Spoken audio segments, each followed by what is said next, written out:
El arte de la guerra, de Sun Tzu.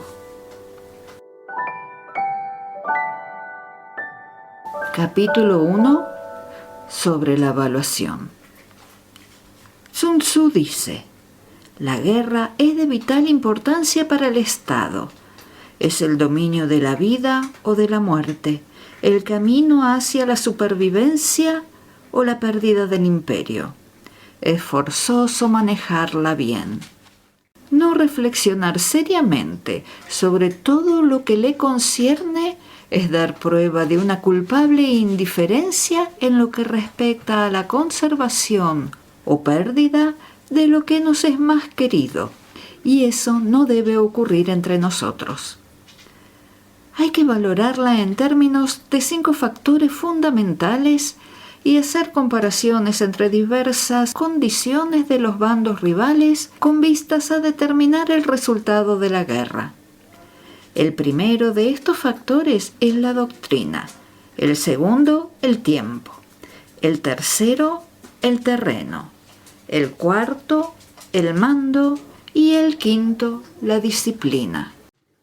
La doctrina significa aquello que hace que el pueblo esté en armonía con su gobernante, de modo que le siga donde sea, sin temer por sus vidas ni a correr cualquier peligro. El tiempo significa el yin y el yang, la noche y el día, el frío y el calor, días despejados o lluviosos, y el cambio de las estaciones. El terreno implica las distancias y hace referencia a donde es fácil o difícil desplazarse y si es campo abierto o lugares estrechos, y esto influencia las posibilidades de supervivencia. El mando ha de tener como cualidades sabiduría, sinceridad, benevolencia, coraje y disciplina. Por último, la disciplina ha de ser comprendida como la organización del ejército, las graduaciones y rangos entre los oficiales, la regulación de las rutas de suministros y la provisión de material militar al ejército. Estos 5 factores fundamentales han de ser conocidos por cada general. Aquel que los domina, vence. Aquel que no, sale derrotado. Por lo tanto, al trazar los planes, han de compararse los siguientes 7 factores, valorando cada uno con el mayor cuidado. ¿Qué dirigente es más sabio y capaz? ¿Qué comandante posee el mayor talento? ¿Qué ejército obtiene ventajas de la naturaleza y el terreno? ¿En qué ejército se observan mejor las regulaciones y las instrucciones? ¿Qué tropas son más fuertes? ¿Qué ejército tiene oficiales y tropas mejor entrenadas? ¿Qué ejército administra recompensas y castigos de forma más justa?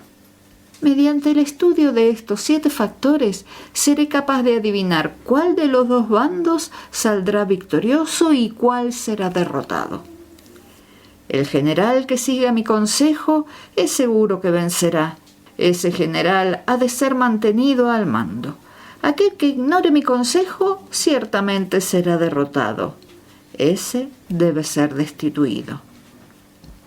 Tras prestar atención a mi consejo y planes, el general debe crear una situación que contribuya a su cumplimiento. Por situación quiero decir que debe tomar en consideración la situación del campo y actuar de acuerdo con lo que es ventajoso. El arte de la guerra se basa en el engaño. Por lo tanto, cuando es capaz de atacar, ha de aparentar incapacidad. Cuando las tropas se mueven, aparentar inactividad. Si está cerca del enemigo, ha de hacerle creer que está lejos. Si está lejos, aparentar que se está cerca. Poner cebos para atraer al enemigo. Golpear al enemigo cuando está desordenado. Prepararse contra él cuando está seguro en todas partes. Evitarle durante un tiempo cuando es más fuerte. Si tu oponente tiene un temperamento colérico, intenta irritarle. Si es arrogante, trata de fomentar su egoísmo. Si las tropas enemigas se hallan bien preparadas tras una reorganización, intenta desordenarlas. Si están unidas, siembra la disensión entre sus filas. Ataca al enemigo cuando no está preparado y aparece cuando no te espera. Estas son las claves de la victoria para el estratega. Ahora, si las estimaciones realizadas antes de la batalla indican victoria, es porque los cálculos cuidadosamente realizados muestran que tus condiciones son más favorables que las condiciones del enemigo. Si indican derrota, es porque muestran que las condiciones favorables para la batalla son menores. Con una evaluación cuidadosa, uno puede vencer. Sin ella, no puede. Muchas menos oportunidades de victoria tendrá aquel que no realiza cálculos en absoluto. Gracias a este método se puede examinar la situación y el resultado aparece claramente. Capítulo 2.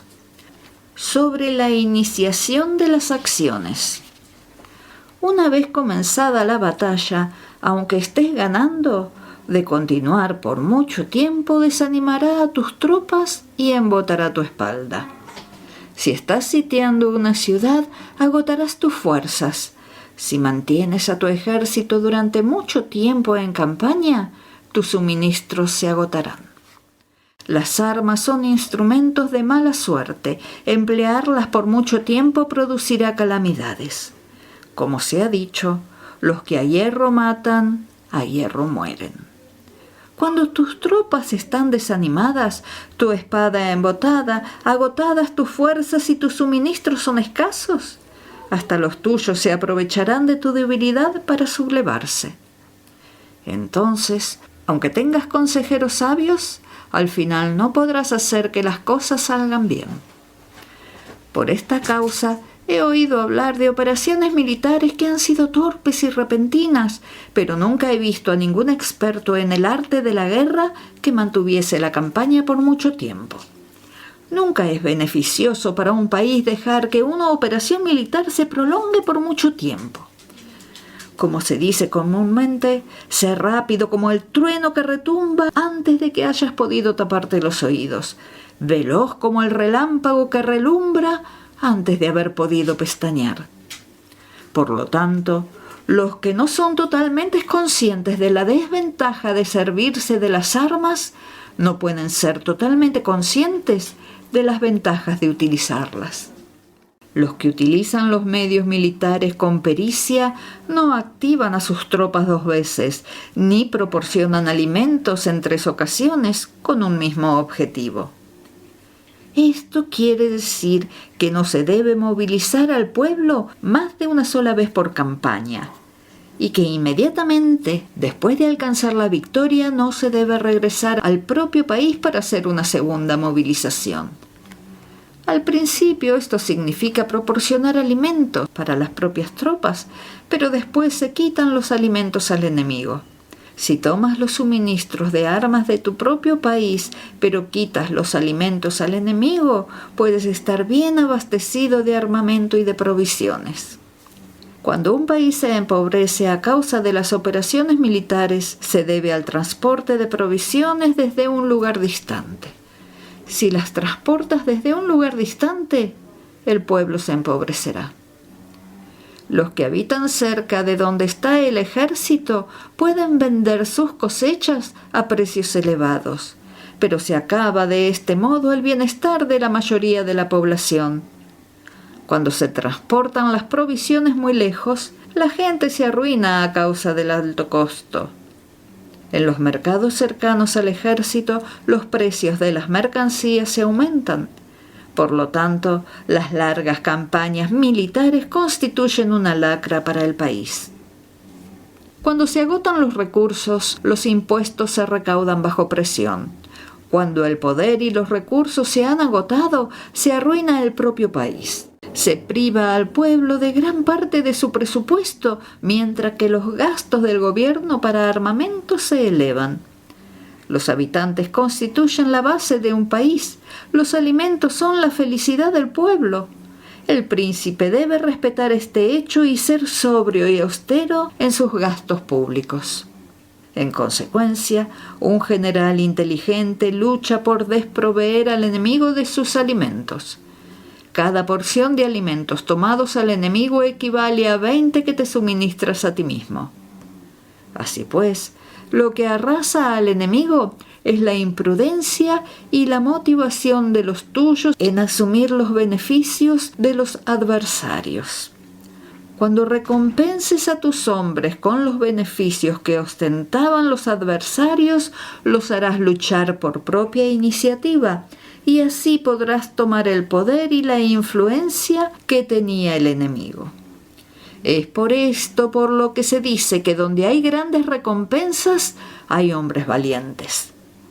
Por consiguiente, en una batalla de carros, recompensa primero al que tome al menos 10 carros. Si recompensas a todo el mundo, no habrá suficiente para todos. Así pues, ofrece una recompensa a un soldado para animar a todos los demás. Cambia sus colores de los soldados enemigos hechos prisioneros. Utilízalos mezclados con los tuyos. Trata bien a los soldados y préstales atención. Los soldados prisioneros deben ser bien tratados para conseguir que en el futuro luchen para ti.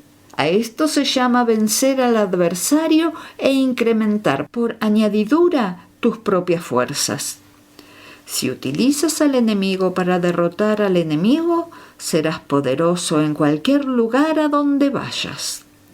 Así pues, lo más importante en una operación militar es la victoria y no la persistencia. Esta última no es beneficiosa. Un ejército es como el fuego. Si no lo apagas, se consumirá por sí mismo.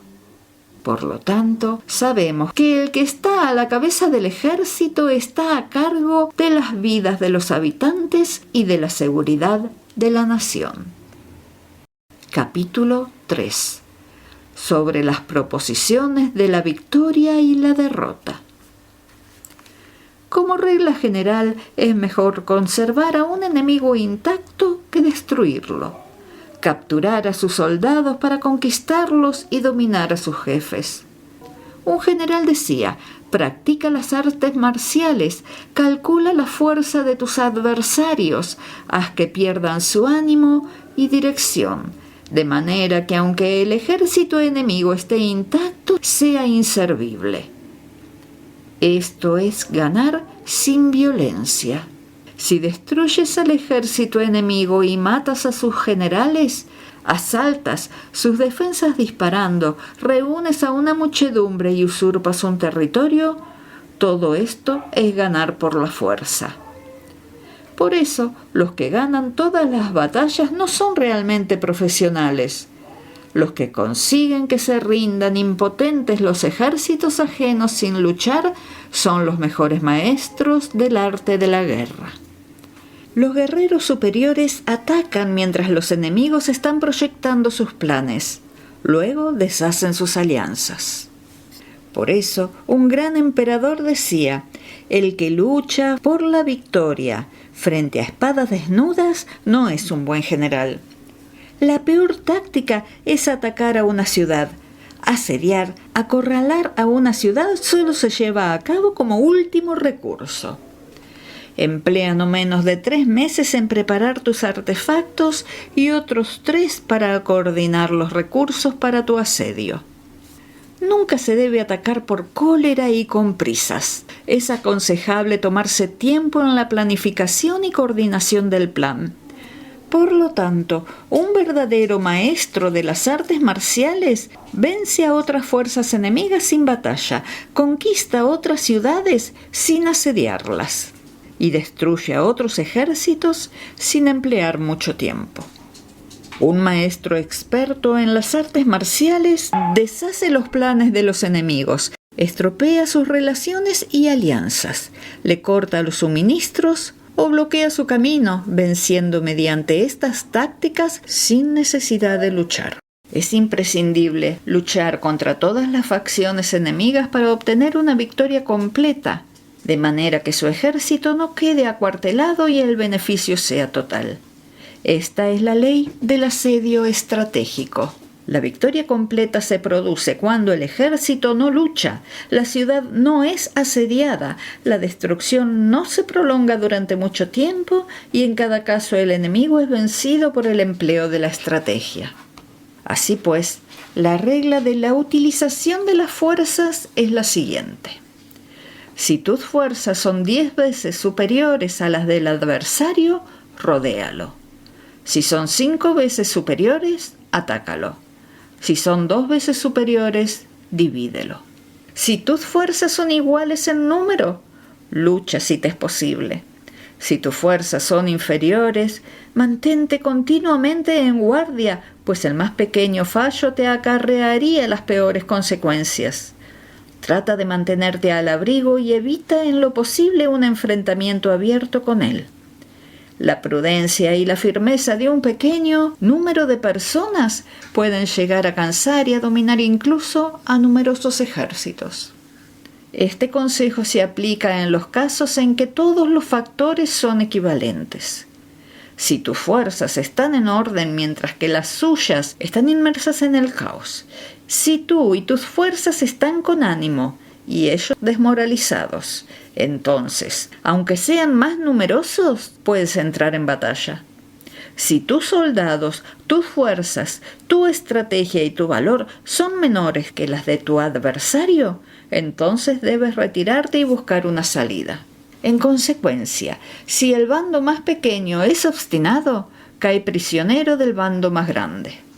Esto quiere decir que si un pequeño ejército no hace una valoración adecuada de su poder y se atreve a enemistarse con una gran potencia, por mucho que su defensa sea firme, inevitablemente se convertirá en conquistado. Si no puedes ser fuerte, pero tampoco sabes ser débil, serás derrotado. Los generales son servidores del pueblo.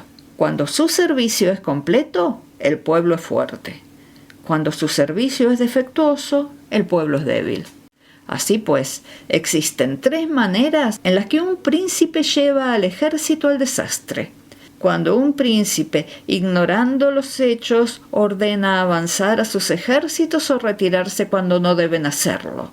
A esto se le llama inmovilizar al ejército. Cuando un príncipe ignora los asuntos militares, pero comparte en pie de igualdad el mando del ejército, los soldados acaban confusos. Cuando el príncipe ignora cómo llevar a cabo las maniobras militares, pero comparte por igual su dirección, los soldados están vacilantes. Una vez que los ejércitos están confusos y vacilantes, empiezan los problemas procedentes de los adversarios.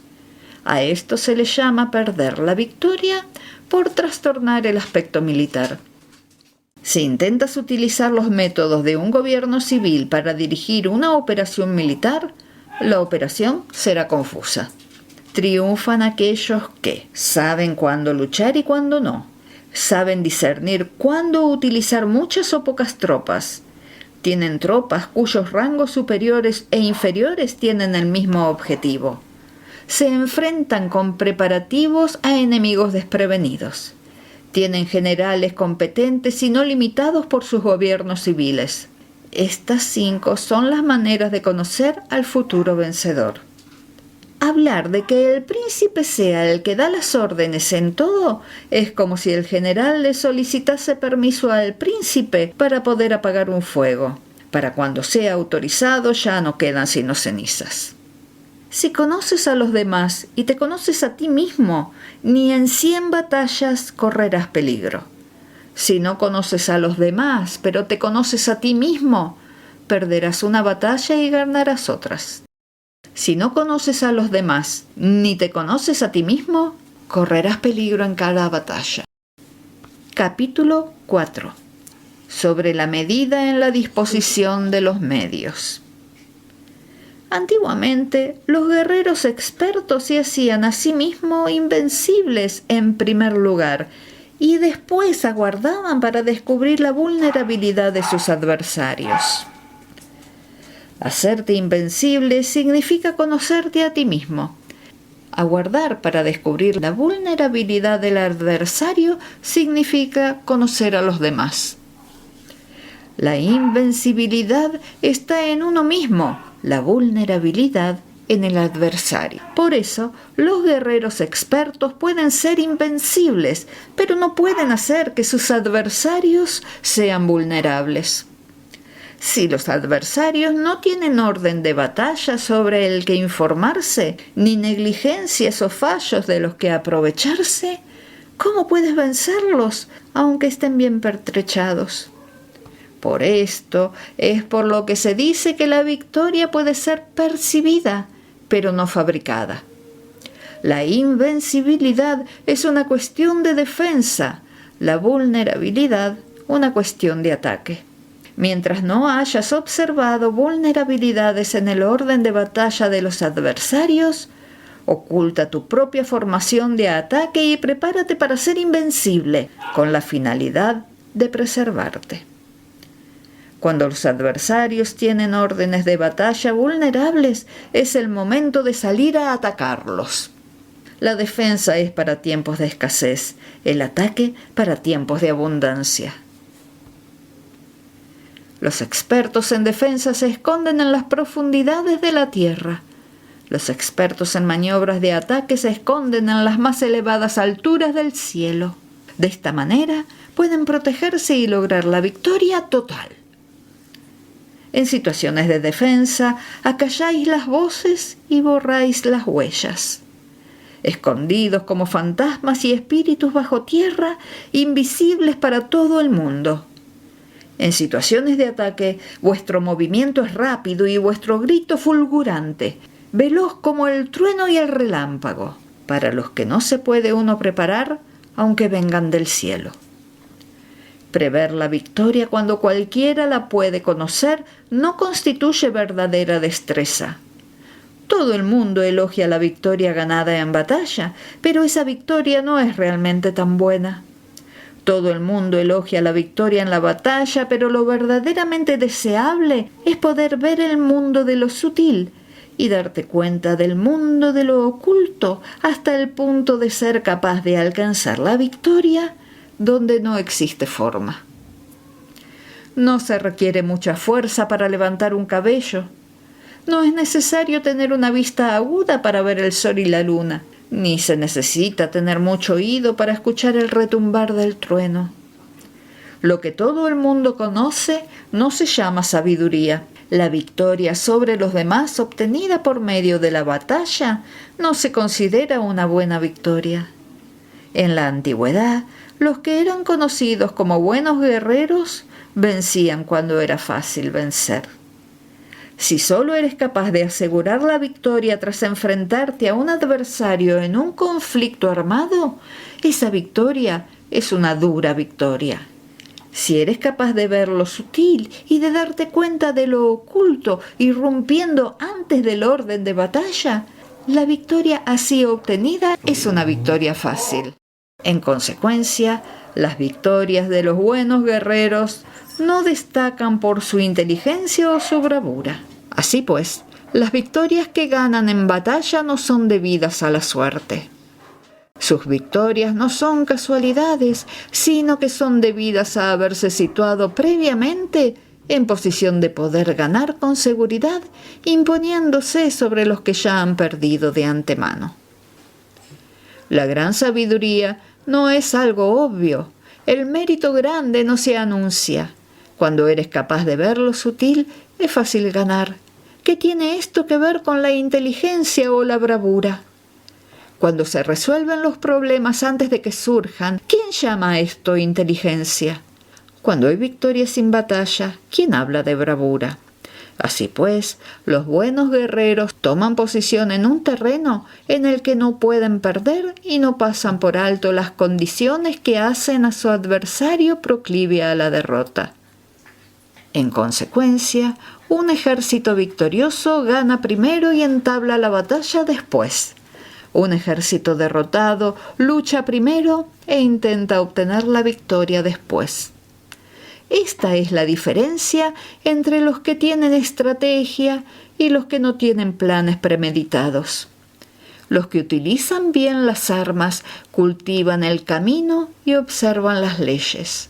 Así pueden gobernar prevaleciendo sobre los corruptos.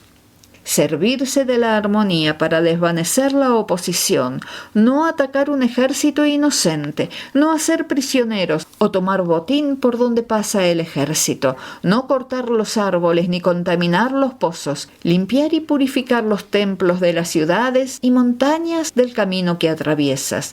No repetir los errores de una civilización decadente. A todo esto se llama el camino y sus leyes. Cuando el ejército está estrictamente disciplinado, hasta el punto en que los soldados morirían antes que desobedecer las órdenes, y las recompensas y los castigos merecen confianza y están bien establecidos, cuando los jefes y oficiales son capaces de actuar de esta forma, pueden vencer a un príncipe enemigo corrupto.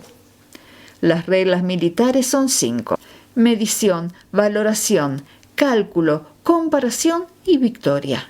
El terreno da lugar a las valoraciones a los cálculos, estos a las comparaciones, y las comparaciones dan lugar a las victorias. Mediante las comparaciones de las dimensiones puedes conocer dónde se halla la victoria o la derrota. En consecuencia, un ejército victorioso es como 1 kilo comparado con 1 gramo. Un ejército derrotado es como 1 gramo comparado con 1 kilo. Cuando el que gana consigue que su pueblo vaya a la batalla como si estuviera dirigiendo una gran corriente de agua hacia un cañón profundo, esto es una cuestión de orden de batalla. Cuando el agua se acumula en un cañón profundo, nadie puede medir su cantidad, lo mismo que nuestra defensa no muestra su forma. Cuando se suelta el agua, se precipita hacia abajo como un torrente, de manera tan irresistible como nuestro propio ataque. Capítulo 5. Sobre la firmeza. La fuerza es la energía acumulada o la que se percibe. Esto es muy cambiante. Los expertos son capaces de vencer al enemigo creando una percepción favorable en ellos para así obtener la victoria sin necesidad de ejercer su fuerza. Gobernar sobre muchas personas como si fueran pocas es una cuestión de dividirlas en grupos o sectores. Es organización. Batallar contra un gran número de tropas como si fueran pocas es una cuestión de demostrar la fuerza, símbolos y señales. Se refiere a lograr una percepción de fuerza y poder en la oposición. En el campo de batalla se refiere a las formaciones y banderas utilizadas para desplegar las tropas y coordinar sus movimientos. Lograr que el ejército sea capaz de combatir contra el adversario sin ser derrotado es una cuestión de emplear métodos ortodoxos o heterodoxos. La ortodoxia y la heterodoxia no es algo fijo, sino que se utilizan como un ciclo. Un emperador, que fue un famoso guerrero y administrador, hablaba de manipular las percepciones de los adversarios sobre lo que es ortodoxo y heterodoxo y después atacar inesperadamente, combinando ambos métodos hasta convertirlo en uno, volviéndose así indefinible para el enemigo. Que el efecto de la fuerza sea como el de las piedras arrojadas sobre huevos es una cuestión de lleno y vacío. Cuando induces a los adversarios a atacarte en tu territorio, su fuerza siempre está vacía, en desventaja. Mientras que no compitas en lo que son los mejores, tu fuerza siempre estará llena. Atacar con lo vacío contra lo lleno es como arrojar piedras sobre huevos, de seguro se rompen. Cuando se entabla una batalla de manera directa, la victoria se gana por sorpresa. El ataque directo es ortodoxo, el ataque indirecto es heterodoxo. Solo hay 2 clases de ataques en la batalla, el extraordinario por sorpresa y el directo ordinario, pero sus variantes son innumerables. Lo ortodoxo y lo heterodoxo se originan recíprocamente como un círculo sin comienzo ni fin. ¿Quién podría agotarlos? Cuando la velocidad del agua que fluye alcanza el punto en el que puede mover las piedras, esta es la fuerza directa. Cuando la velocidad y la maniobrabilidad del halcón es tal que puede atacar y matar, esto es precisión.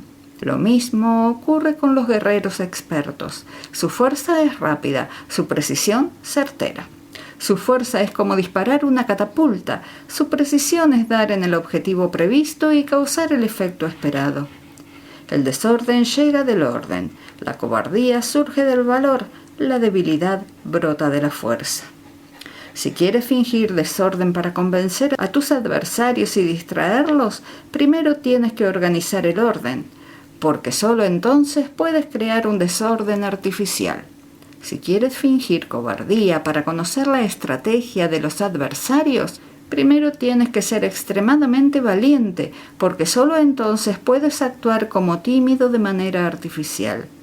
Si quieres fingir debilidad para inducir la arrogancia en tus enemigos, primero has de ser extremadamente fuerte, porque solo entonces puedes pretender ser débil.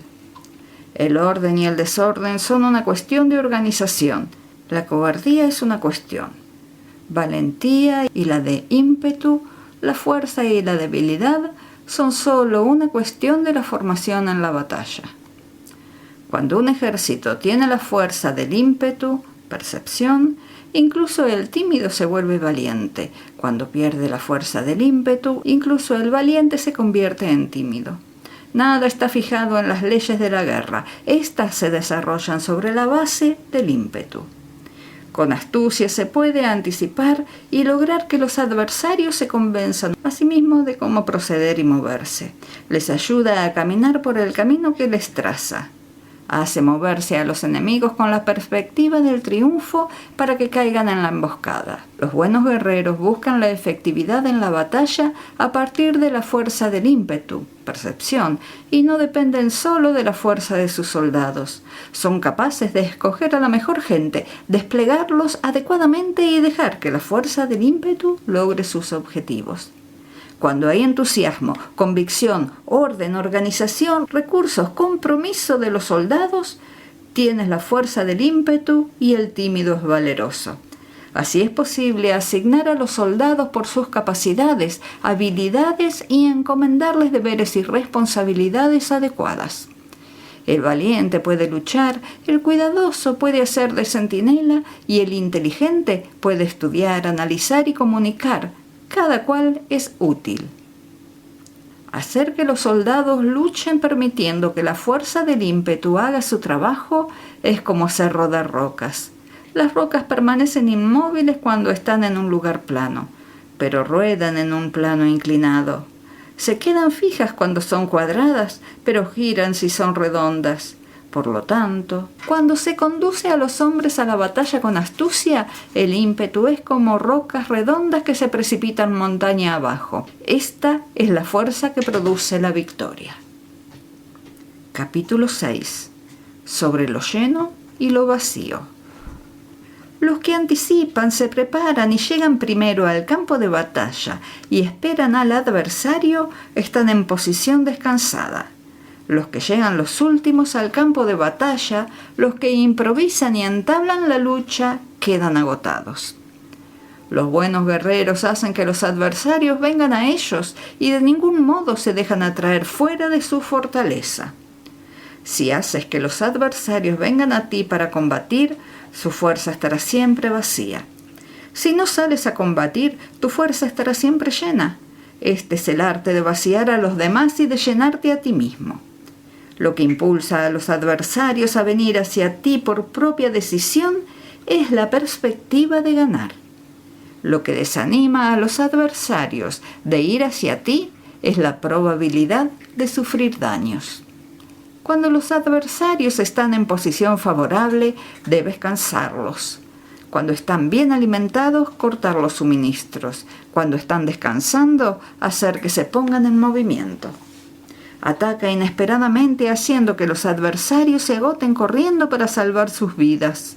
Interrumpe sus provisiones, arrasa sus campos y corta sus vías de aprovisionamiento.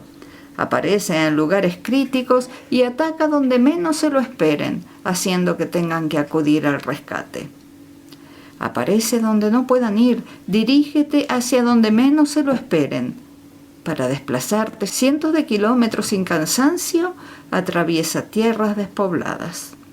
Atacar un espacio abierto no significa solo un espacio en el que el enemigo no tiene defensa. Mientras su defensa no sea estricta, el lugar no esté bien guardado, los enemigos se desperdigarán ante ti, como si estuvieras atravesando un territorio despoblado. Para tomar infaliblemente lo que atacas, ataca donde no haya defensa. Para mantener una defensa infaliblemente segura, defiende donde no haya ataque. Así, en el caso de los que son expertos en el ataque, sus enemigos no saben por dónde atacar. Cuando se cumplen las instrucciones, las personas son sinceramente leales y comprometidas. Los planes y preparativos para la defensa implantados con firmeza, siendo tan sutil y reservado que no se revelan las estrategias de ninguna forma. Y los adversarios se sienten inseguros y su inteligencia no les sirve para nada. Sé extremadamente sutil, discreto, hasta el punto de no tener forma. Sé completamente misterioso y confidencial hasta el punto de ser silencioso. De esta manera podrás dirigir el destino de tus adversarios. Para avanzar sin encontrar resistencia, arremete por sus puntos débiles. Para retirarte de manera esquiva, sé más rápido que ellos. Las situaciones militares se basan en la velocidad. Llega como el viento, muévete como el relámpago y los adversarios no podrán vencerte. Por lo tanto, cuando quieras entrar en batalla, incluso si el adversario está atrincherado en una posición defensiva, no podrá evitar luchar si atacas en el lugar en el que debe acudir irremediablemente al rescate. Cuando no quieres entrar en batalla, incluso si trazas una línea en el terreno que quieres conservar, el adversario no puede combatir contigo porque le das una falsa pista. Esto significa que cuando los adversarios llegan para atacarte, no luchas con ellos, sino que estableces un cambio estratégico para confundirlos y llenarlos de incertidumbre. Por consiguiente, cuando induces a otros a efectuar una formación, mientras que tú mismo permaneces sin forma, estás concentrado, mientras que tu adversario está dividido.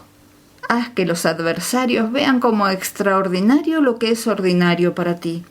Haz que vean como ordinario lo que es extraordinario para ti. Esto es inducir al enemigo a efectuar una formación. Una vez vista la formación del adversario, concentras tus tropas contra él. Como tu formación no está a la vista, el adversario dividirá seguramente sus fuerzas.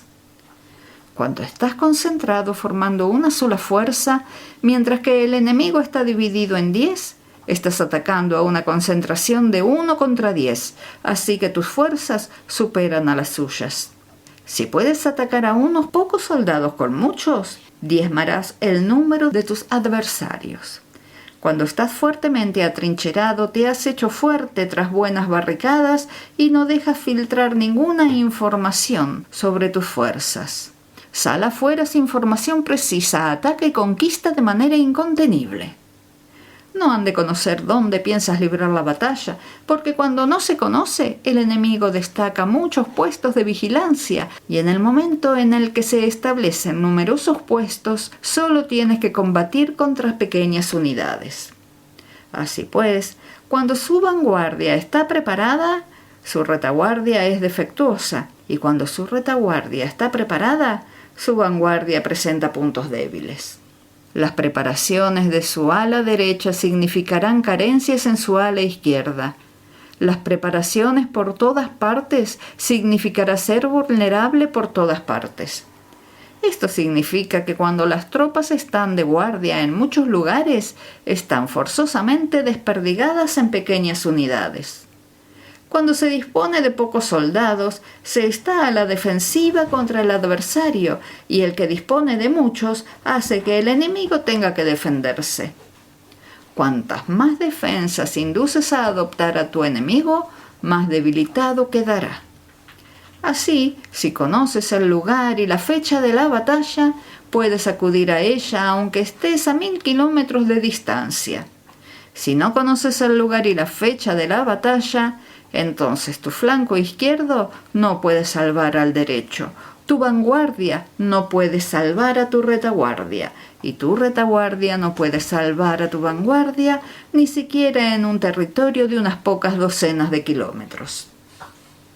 Si tienes muchas más tropas que los demás, ¿cómo puede ayudarte este factor para obtener la victoria? Si no conoces el lugar y la fecha de la batalla, aunque tus tropas sean más numerosas que las de ellos, ¿cómo puedes saber si vas a ganar o a perder? Así pues, se dice que la victoria puede ser creada. Si haces que los adversarios no sepan el lugar y la fecha de la batalla, siempre puedes vencer. Incluso si los enemigos son numerosos, puede hacerse que no entren en combate. Por tanto, haz tu valoración sobre ellos para averiguar sus planes y determinar qué estrategia puede tener éxito y cuál no. Incítalos a la acción para descubrir cuál es el esquema general de sus movimientos y descansa. Haz algo por o en contra de ellos para su atención, de manera que puedas atraerlos para descubrir sus hábitos de comportamiento de ataque y de defensa. Indúcelos a adoptar formaciones específicas para conocer sus puntos flacos. Esto significa utilizar muchos métodos para confundir y perturbar al enemigo con el objetivo de observar sus formas de respuesta hacia ti. Después de haberlas observado, actúas en consecuencia, de manera que puedes saber qué clase de situaciones significan vida y cuáles significan muerte. Pruébalos para averiguar sus puntos fuertes y sus puntos débiles. Por lo tanto, el punto final de la formación de un ejército es llegar a la no forma. Cuando no tienes forma, los informadores no pueden descubrir nada, ya que la información no puede crear una estrategia. Una vez que no tienes forma perceptible, no dejas huellas que puedan ser seguidas. Los informadores no encuentran ninguna grieta por donde mirar y los que están a cargo de la planificación no pueden establecer ningún plan realizable. La victoria sobre multitudes mediante formaciones precisas debe ser desconocida por las multitudes. Todo el mundo conoce la forma mediante la que resultó vencedor, pero nadie conoce la forma mediante la que aseguró la victoria. En consecuencia, la victoria en la guerra no es repetitiva, sino que adapta su forma continuamente. Determinar los cambios apropiados significa no repetir las estrategias previas para obtener la victoria. Para lograrla, puedo adaptarme desde el principio a cualquier formación que los adversarios puedan adoptar. Las formaciones son como el agua. La naturaleza del agua es evitar lo alto e ir hacia abajo. La naturaleza de los ejércitos es evitar lo lleno y atacar lo vacío. El flujo del agua está determinado por la tierra. La victoria viene determinada por el adversario. Así pues, un ejército no tiene formación constante, lo mismo que el agua no tiene forma constante. Se llama genio a la capacidad de obtener la victoria cambiando y adaptándose según el enemigo. Capítulo 7. Sobre el enfrentamiento directo e indirecto. La regla ordinaria para el uso del ejército es que el mando del ejército reciba órdenes de las autoridades civiles y después reúne y concentra las tropas, acuartelándolas juntas. Nada es más difícil que la lucha armada. Luchar con otros cara a cara para conseguir ventajas es lo más arduo del mundo. La dificultad de la lucha armada es hacer cercanas las distancias largas y convertir los problemas en ventajas. Mientras que das la apariencia de estar muy lejos, empiezas tu camino y llegas antes que el enemigo. Por lo tanto, haces que tu ruta sea larga, atrayéndole con la esperanza de ganar. Cuando emprendes la marcha, después que los otros y llegas antes que ellos, conoces la estrategia de hacer que las distancias sean cercanas. Sírvete de una unidad especial para engañar al enemigo atrayéndole a una falsa persecución, haciéndole creer que el grueso de tus fuerzas está muy lejos. Entonces lanzas una fuerza de ataque sorpresa que llega antes, aunque emprendió el camino después. Por consiguiente, la lucha armada puede ser provechosa y puede ser peligrosa. Para el experto es provechosa, para el inexperto, peligrosa. Movilizar a todo el ejército para el combate en aras de obtener alguna ventaja tomaría mucho tiempo, pero combatir por una ventaja con un ejército incompleto tendría como resultado una falta de recursos. Si te movilizas rápidamente y sin parar día y noche, recorriendo el doble de la distancia habitual, y si luchas por obtener alguna ventaja a miles de kilómetros, tus jefes militares serán hechos prisioneros. Los soldados que sean fuertes llegarán allí primero, los más cansados llegarán después, y como regla general solo lo conseguirá 1 de cada 10. Cuando la ruta es larga, las tropas se cansan. Si han gastado su fuerza en la movilización, llegan agotadas mientras que sus adversarios están frescos. Así pues, es seguro que serán atacadas. Combatir por una ventaja a 50 kilómetros de distancia frustrará los planes del mando y como regla general solo la mitad de los soldados lo harán. Si se combate por obtener una ventaja a 30 kilómetros de distancia, solo 2 de cada 3 soldados los recorrerán. Así pues, un ejército perece si no está equipado, si no tiene provisiones o si no tiene dinero. Estas 3 cosas son necesarias. No puedes combatir para ganar con un ejército no equipado o sin provisiones, lo que el dinero facilita. Por tanto, si ignoras los planes de tus rivales, no puedes hacer alianzas precisas.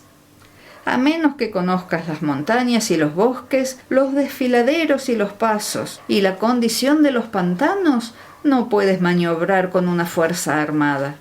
A menos que utilices guías locales, no puedes aprovecharte de las ventajas del terreno. Solo cuando conoces cada detalle de la condición del terreno puedes maniobrar y guerrear. Por consiguiente, una fuerza militar se usa según la estrategia prevista, se moviliza mediante la esperanza de recompensa y se adapta mediante la división y la combinación. Una fuerza militar se establece mediante la estrategia en el sentido de que distraes al enemigo para que no pueda conocer cuál es tu situación real y no pueda imponer su supremacía. Se moviliza mediante la esperanza de recompensa en el sentido de que entra en acción cuando ve la posibilidad de obtener una ventaja. Dividir y volver a hacer combinaciones de tropas se hace para confundir al adversario y observar cómo reacciona frente a ti. De esta manera puedes adaptarte para obtener la victoria. Por eso, cuando una fuerza militar se mueve con rapidez es como el viento. Cuando va lentamente es como el bosque. Es voraz como el fuego, es inmóvil como las montañas. Es rápida como el viento en el sentido que llega sin avisar y desaparece como el relámpago. Es como un bosque porque tiene un orden. Es voraz como el fuego que devasta una planicie sin dejar tras de sí ni una brisa de hierba. Es inmóvil como una montaña cuando se acuartela. Es tan difícil de conocer como la oscuridad. Su movimiento es como un trueno que retumba. Para ocupar un lugar, divide a tus tropas. Para expandir tu territorio, divide los beneficios. La regla general de las operaciones militares es desproveer de alimentos al enemigo todo lo que se pueda. Sin embargo, en localidades donde la gente no tiene mucho, es necesario dividir a las tropas en grupos más pequeños para que puedan tomar en diversas partes lo que necesitan, ya que sólo así tendrán suficiente. En cuanto a dividir el botín, significa que es necesario repartirlo entre las tropas para guardar lo que ha sido ganado, no dejando que el enemigo lo recupere. Actúa después de haber hecho una estimación. Gana el que conoce primero la medida de lo que está lejos y lo que está cerca. Esta es la regla general de la lucha armada. El primero que hace el movimiento es el invitado. El último es el anfitrión. El invitado lo tiene difícil, el anfitrión lo tiene fácil. Cerca y lejos significan desplazamiento. El cansancio, el hambre y el frío surgen del desplazamiento. Un antiguo libro que trata de asuntos militares dice: las palabras no son escuchadas, por eso se hacen los símbolos y los tambores. Las banderas y los estandartes se hacen a causa de la ausencia de visibilidad. Símbolos, tambores, banderas y estandartes se utilizan para concentrar y unificar los oídos y los ojos de un soldado. Una vez que están unificados, el valiente no puede actuar solo, ni el tímido puede retirarse solo. Esta es la regla general del empleo de un grupo. Unificar los oídos y los ojos de los soldados significa hacer que miren y escuchen al unísono de manera que no caigan en la confusión y el desorden. Las señales se utilizan para indicar direcciones e impedir que los individuos vayan a donde se les antoje. Así pues, en batallas nocturnas utiliza fuegos y tambores, y en batallas diurnas sírvete de banderas y estandartes para manipular los oídos y los ojos de los soldados. Utiliza muchas señales para confundir las percepciones del enemigo y hacerle temer tu temible poder militar. De esta forma haces desaparecer la energía de sus ejércitos y desmoralizas a sus generales. En primer lugar, has de ser capaz de mantenerte firme en tu propio corazón. Solo entonces puedes desmoralizar a los generales enemigos. Por esto, la tradición afirma que los habitantes de otros tiempos tenían la firmeza para desmoralizar, y la antigua ley de los que conducían carros de combate decía que cuando la mente original es firme, la energía fresca es victoriosa. De este modo, la energía de la mañana está llena de ardor, la del mediodía decae y la energía de la noche se retira. En consecuencia, los expertos en el manejo de las armas prefieren la energía entusiasta, atacan la decadente y la que se bate en retirada. Son ellos los que dominan la energía. Cualquier débil en el mundo se dispone a combatir en un minuto si se siente animado, pero cuando se trata realmente de tomar las armas y de entrar en batalla, es poseído por la energía. Cuando esta energía se desvanece, se detendrá. Estará asustado y se arrepentirá de haber comenzado. La razón por la que esta clase de ejércitos miran por encima del hombro a enemigos fuertes, lo mismo que miran a las doncellas vírgenes, es porque se están aprovechando de su agresividad estimulada por cualquier causa. Utilizar el orden para enfrentarse al desorden.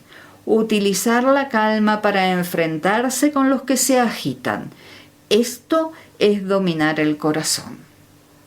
A menos que tu corazón esté totalmente abierto y tu mente en orden, no puedes esperar ser capaz de adaptarte a responder sin límites, a manejar los acontecimientos de manera infalible, a enfrentarte a dificultades graves e inesperadas sin turbarte, dirigiendo cada cosa sin confusión. Dominar la fuerza es esperar a los que vienen de lejos, aguardar con toda comodidad a los que se han fatigado y con el estómago saciado a los hambrientos.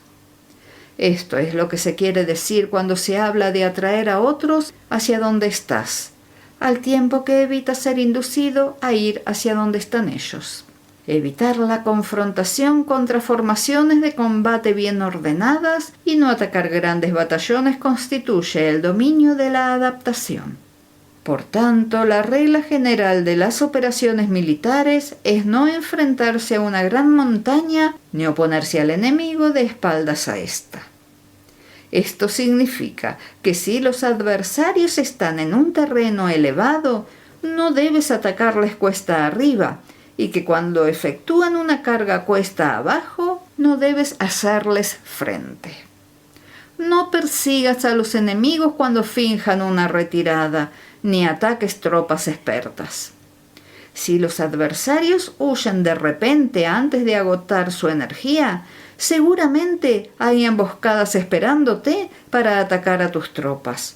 En este caso, debes retener a tus oficiales para que no se lancen en su persecución. No consumas la comida de sus soldados. Si el enemigo abandona de repente sus provisiones, éstas han de ser probadas antes de ser comidas por si están envenenadas. No detengas a ningún ejército que no esté en camino a su país. Bajo estas circunstancias, un adversario luchará hasta la muerte.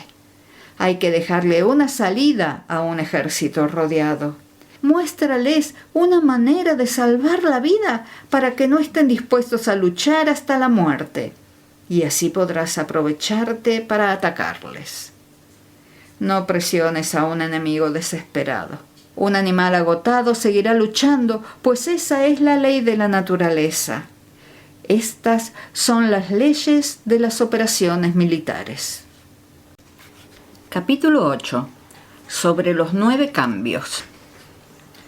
Por lo general, las operaciones militares están bajo el mando del gobernante civil para dirigir al ejército. El general no debe levantar su campamento en un terreno difícil. Deja que se establezcan relaciones diplomáticas en las fronteras. No permanezcas en un territorio árido ni aislado. Cuando te halles en un terreno cerrado, prepara alguna estrategia y muévete. Cuando te halles en un terreno mortal, lucha.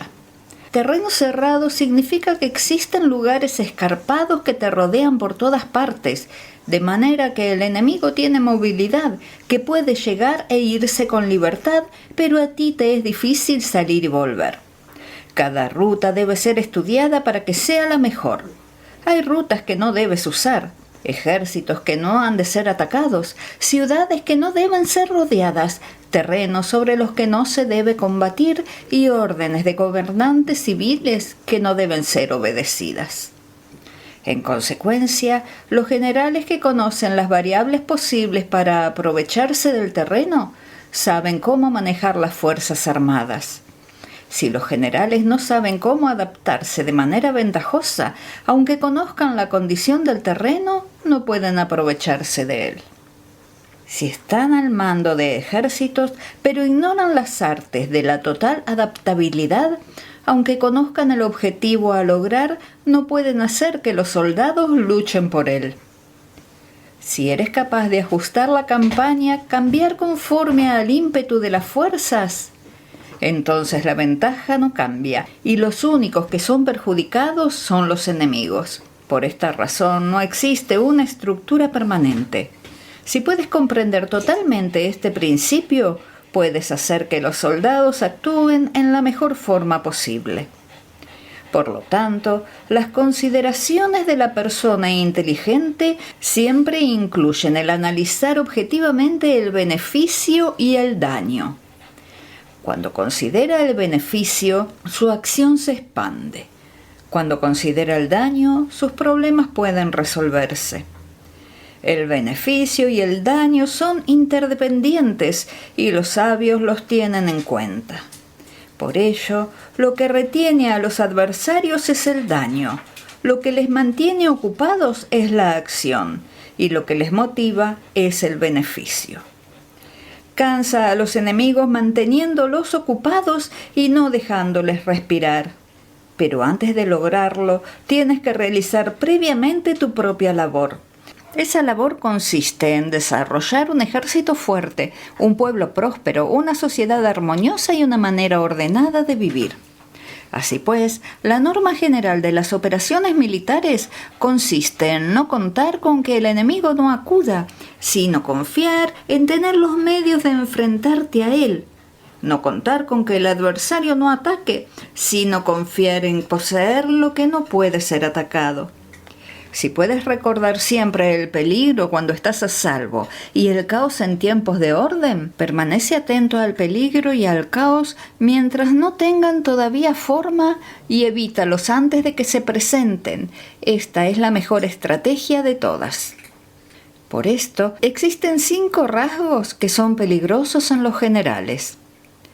Los que están dispuestos a morir pueden perder la vida. Los que quieren preservar la vida pueden ser hechos prisioneros.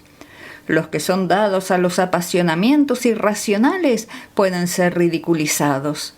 Los que son muy puritanos pueden ser deshonrados. Los que son compasivos pueden ser turbados.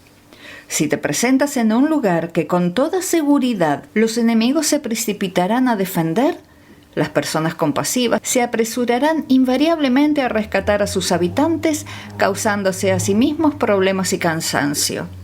Estos son 5 rasgos que constituyen defectos en los generales y que son desastrosos en las operaciones militares. Los buenos generales son de otra manera. Se comprometen hasta la muerte, pero no se aferran a la esperanza de sobrevivir.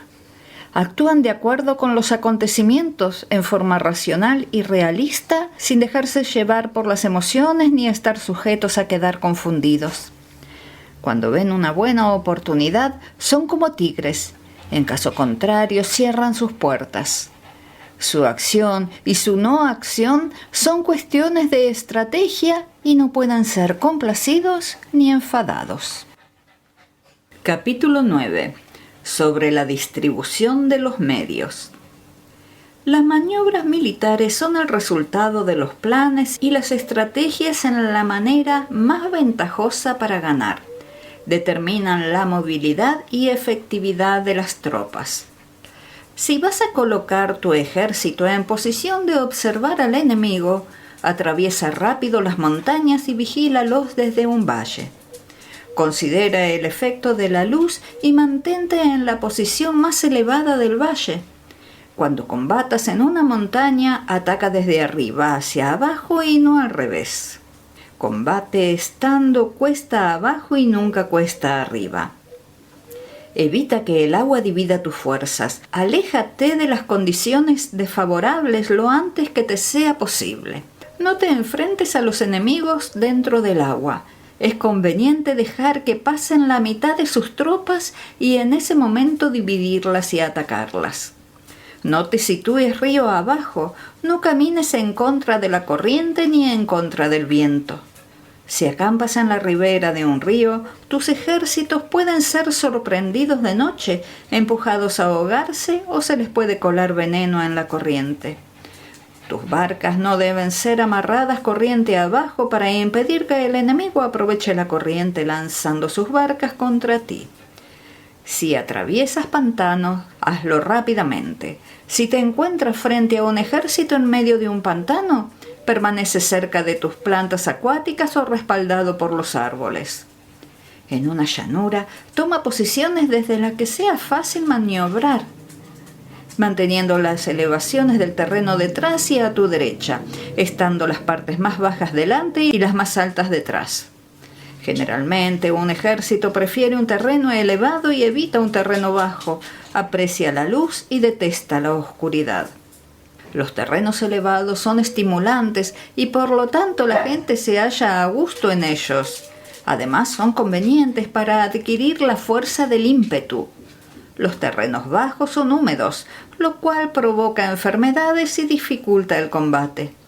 Cuida de la salud física de tus soldados con los mejores recursos disponibles. Cuando no existe la enfermedad en un ejército, se dice que éste es invencible. Donde haya montículos y terraplenes, sitúate en su lado soleado, manteniéndolos siempre a tu derecha y detrás. Colocarse en la mejor parte del terreno es ventajoso para una fuerza militar. La ventaja en una operación militar consiste en aprovecharse de todos los factores beneficiosos del terreno. Cuando llueve río arriba y la corriente trae consigo la espuma, si quieres cruzarlos, espera a que escampe. Siempre que un terreno presente barrancos infranqueables, lugares cerrados, trampas, riesgos, grietas y prisiones naturales, debes abandonarlo rápidamente y no acercarte a él. En lo que a mí concierne, siempre me mantengo alejado de estos accidentes del terreno, de manera que los adversarios estén más cerca que yo de ellos. Doy la cara a estos accidentes de manera que queden a espaldas del enemigo. Entonces estás en situación ventajosa y él tiene condiciones desfavorables.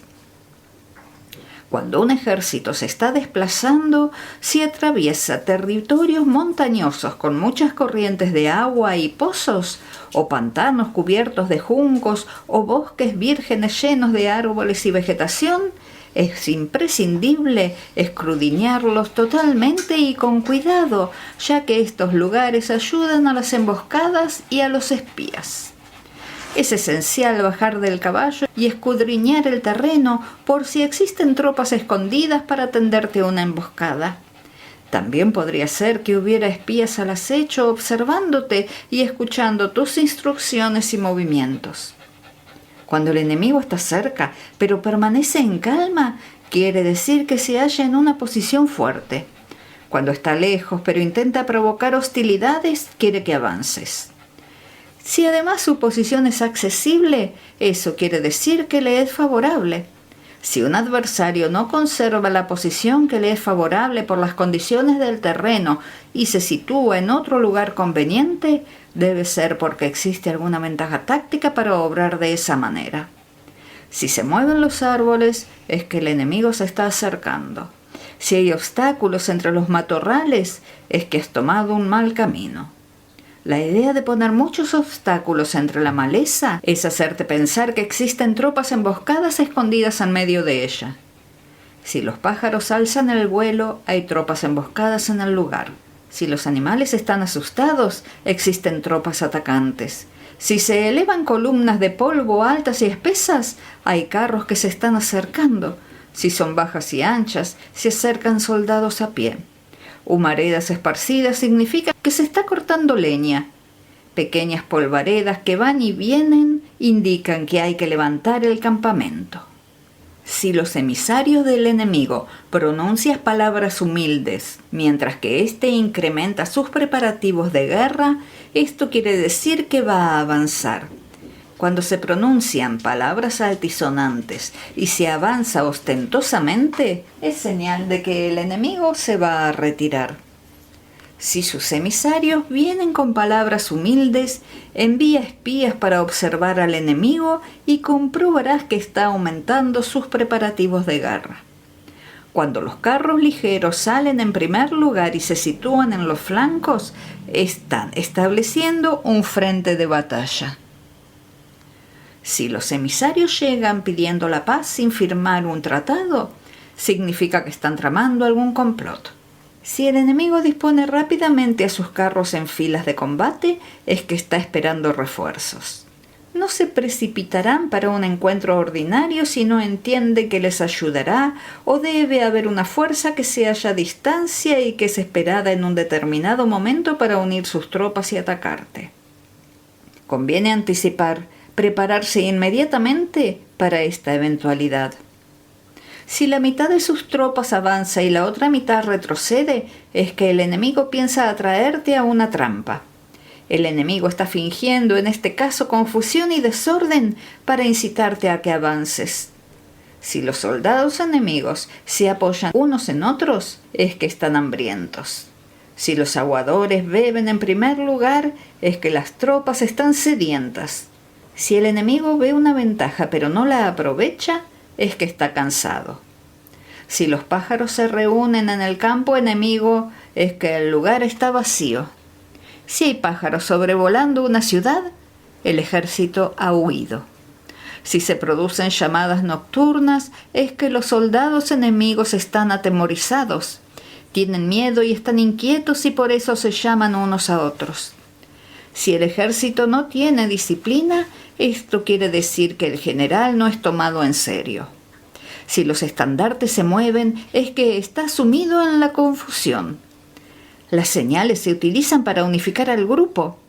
Así pues, si se desplaza de acá para allá sin orden ni concierto, significa que sus filas están confusas. Si sus emisarios muestran irritación, significa que están cansados.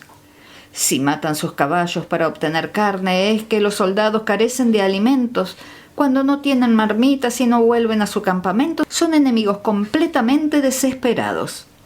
Si se producen murmuraciones, faltas de disciplina y los soldados hablan mucho entre sí, quiere decir que se ha perdido la lealtad de la tropa. Las murmuraciones describen la expresión de los verdaderos sentimientos. Las faltas de disciplina indican problemas con los superiores. Cuando el mando ha perdido la lealtad de las tropas, Los soldados se hablan con franqueza entre sí sobre los problemas con sus superiores. Si se otorgan numerosas recompensas, es que el enemigo se halla en un callejón sin salida. Cuando se ordenan demasiados castigos, es que el enemigo está desesperado. Cuando la fuerza de su ímpetu está agotada, otorgan constantes recompensas para tener contentos a los soldados, para evitar que se rebelen en masa.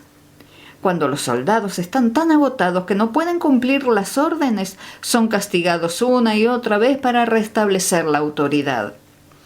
Ser violento al principio y terminar después temiendo a los propios soldados es el colmo de la ineptitud. Los emisarios que acuden con actitud conciliatoria indican que el enemigo quiere una tregua. Si las tropas enemigas se enfrentan a ti con ardor, pero demoran el momento de entrar en combate sin abandonar no obstante el terreno, has de observarlos cuidadosamente. Están preparando un ataque por sorpresa.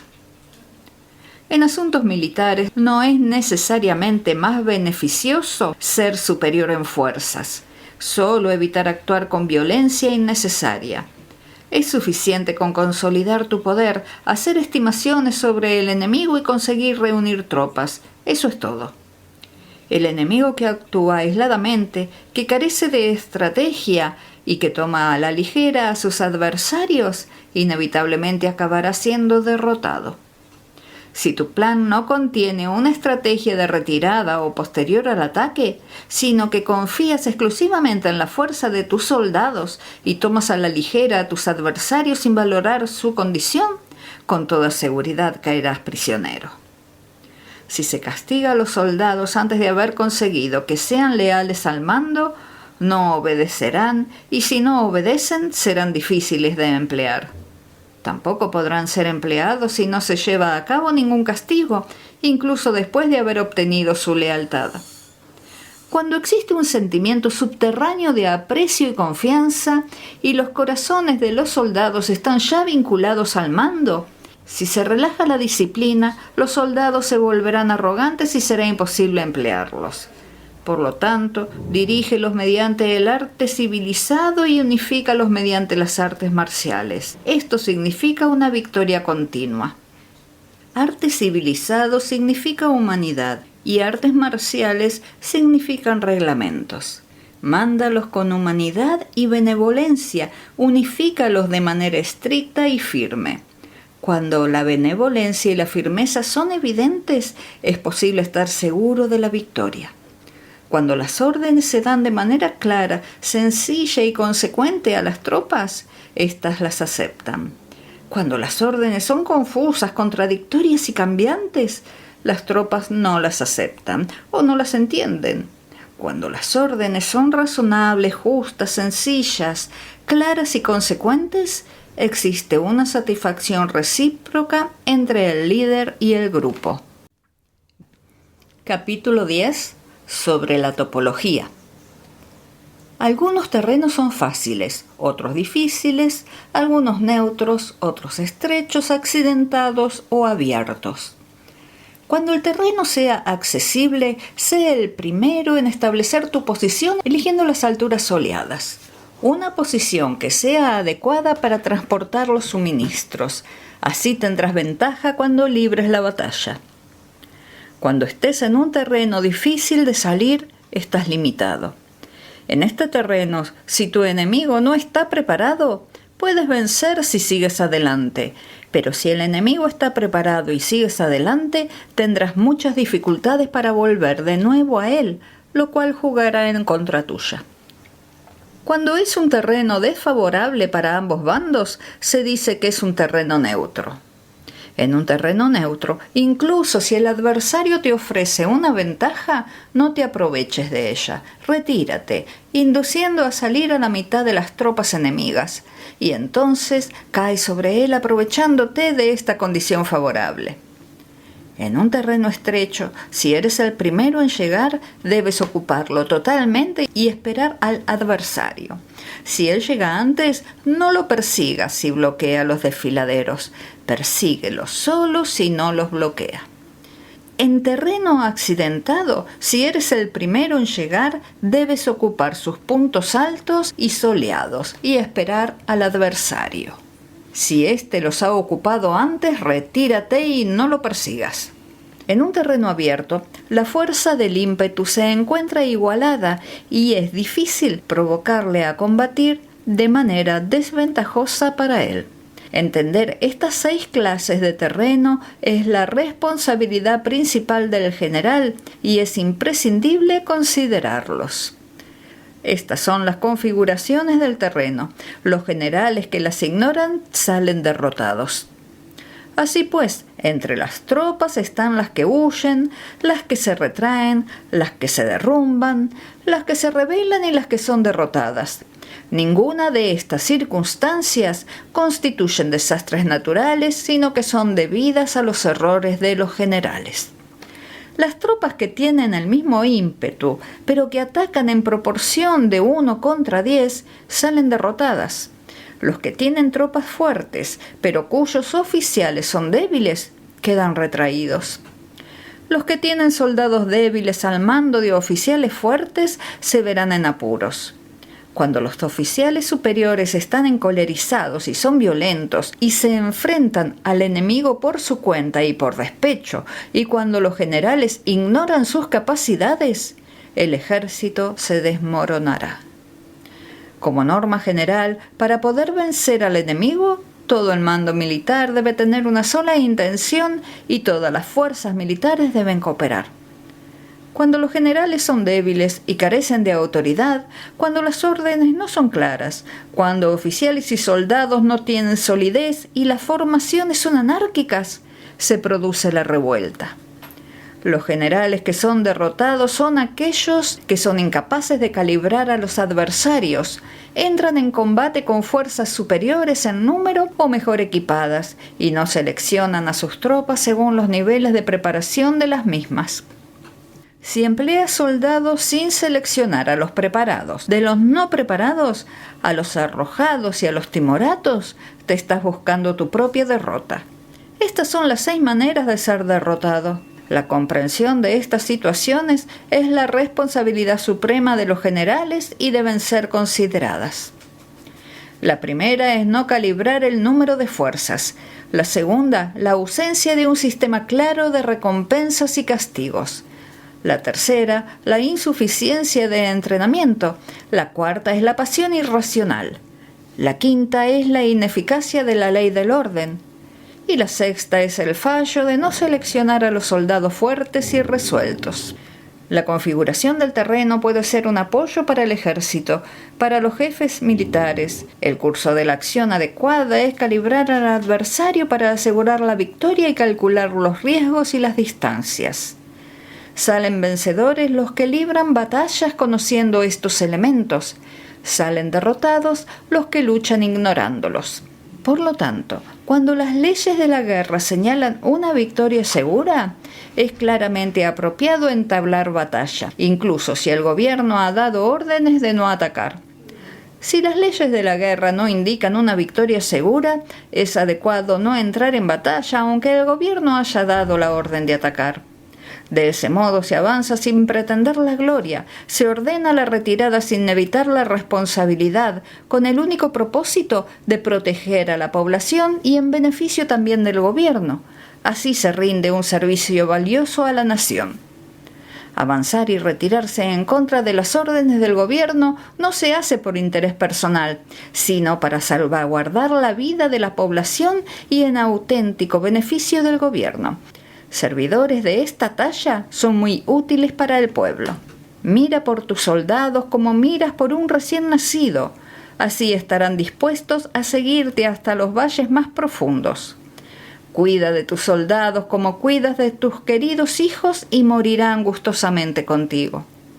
Pero si eres tan amable con ellos que no los puedes utilizar, si eres tan indulgente que no les puedes dar órdenes, tan informal que no puedes disciplinarlos, tus soldados serán como niños mimados y por lo tanto inservibles. Las recompensas no deben utilizarse solas, ni debe confiarse solamente en los castigos. En caso contrario, las tropas, como niños mimosos, se acostumbran a disfrutar o a quedar resentidas por todo. Esto es dañino y los vuelve inservibles.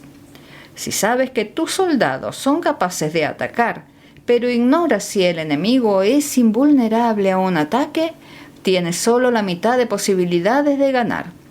Si sabes que tu enemigo es vulnerable a un ataque, pero ignoras si tus soldados son capaces de atacar, solo tienes la mitad de posibilidades de ganar. Si sabes que el enemigo es vulnerable a un ataque y tus soldados pueden llevarlo a cabo, pero ignoras si la condición del terreno es favorable para la batalla, tienes la mitad de probabilidades de vencer. Por lo tanto, los que conocen las artes marciales no pierden el tiempo cuando efectúan sus movimientos, ni se agotan cuando atacan. Debido a esto, se dice que cuando te conoces a ti mismo y conoces a los demás, la victoria no es un peligro. Cuando conoces el cielo y la tierra, la victoria es inagotable. Capítulo 11. Sobre las 9 clases de terreno.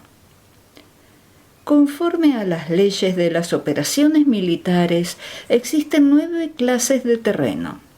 Si intereses locales luchan entre sí en un propio territorio, a este se le llama terreno de dispersión. Cuando los soldados están apegados a su casa y combaten cerca de su hogar, pueden ser dispersados con facilidad. Cuando penetras en un territorio ajeno, pero no lo haces en profundidad, a este se le llama territorio ligero. Esto significa que los soldados pueden regresar fácilmente.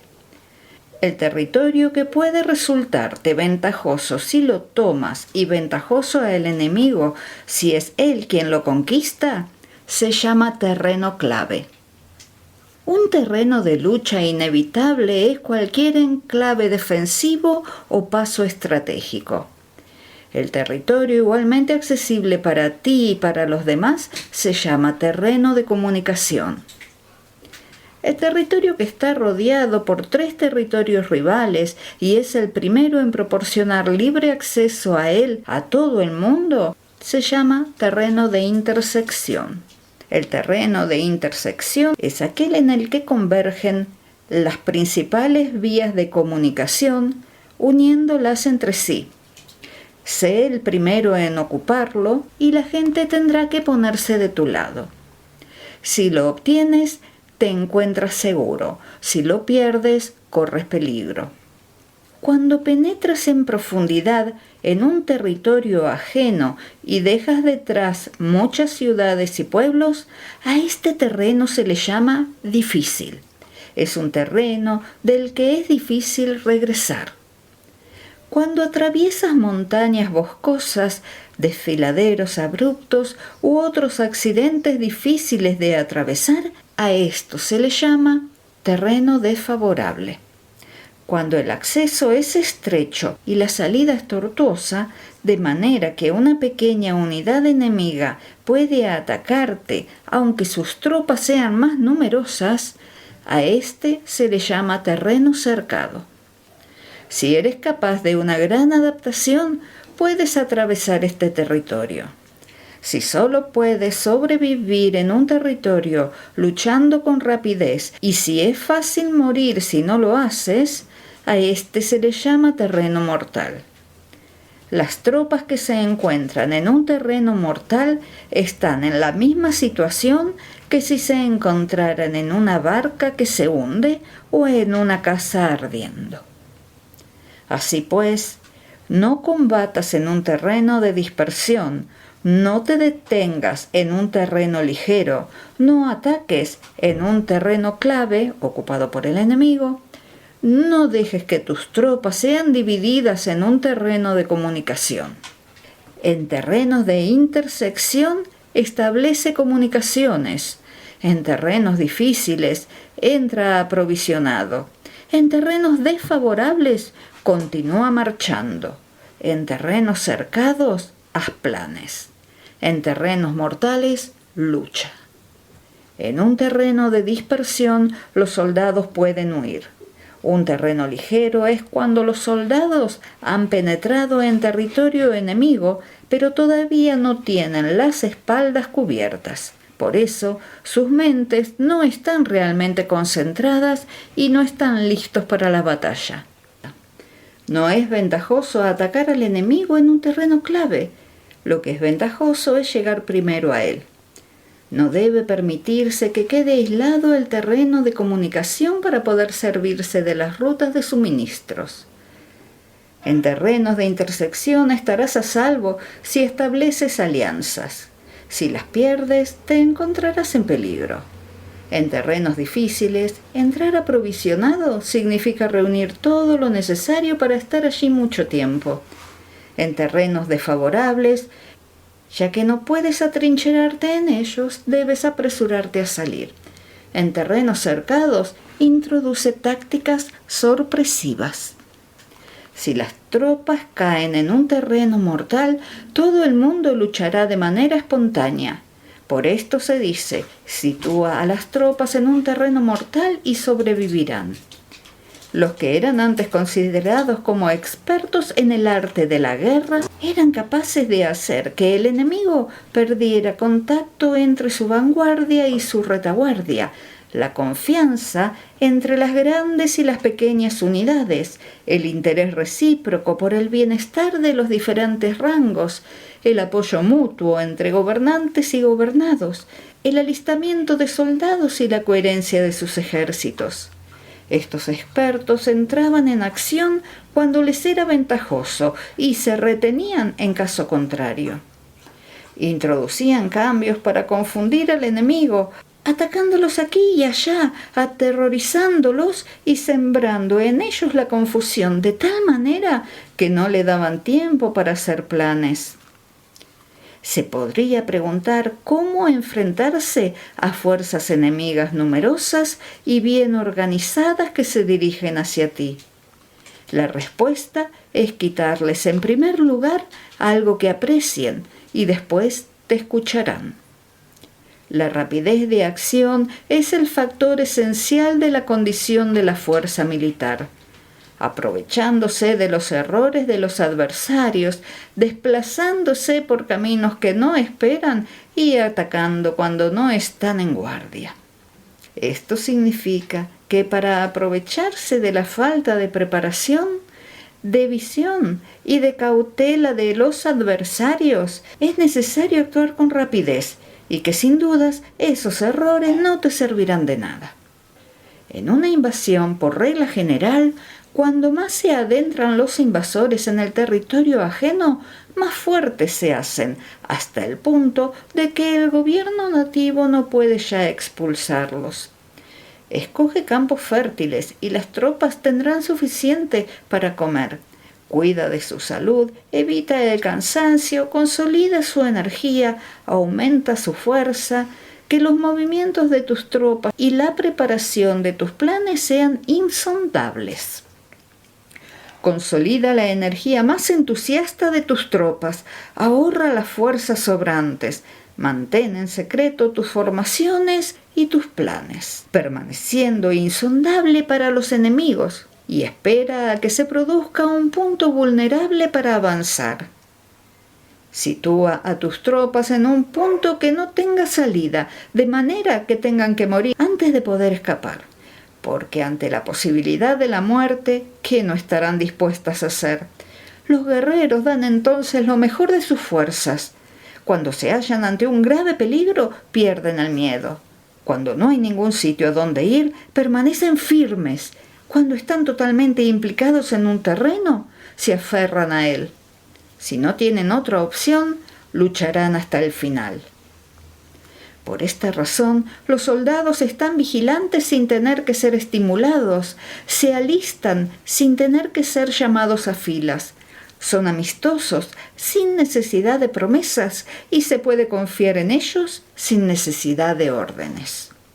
Esto significa que cuando los combatientes se encuentran en peligro de muerte, sea cual sea su rango, todos tienen el mismo objetivo y por lo tanto están alertas sin necesidad de ser estimulados.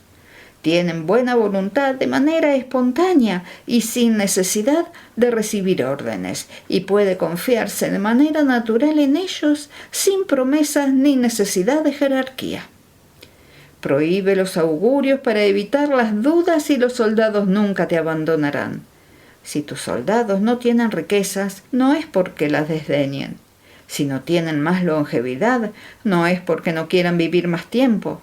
El día en que se da orden de marcha, los soldados lloran.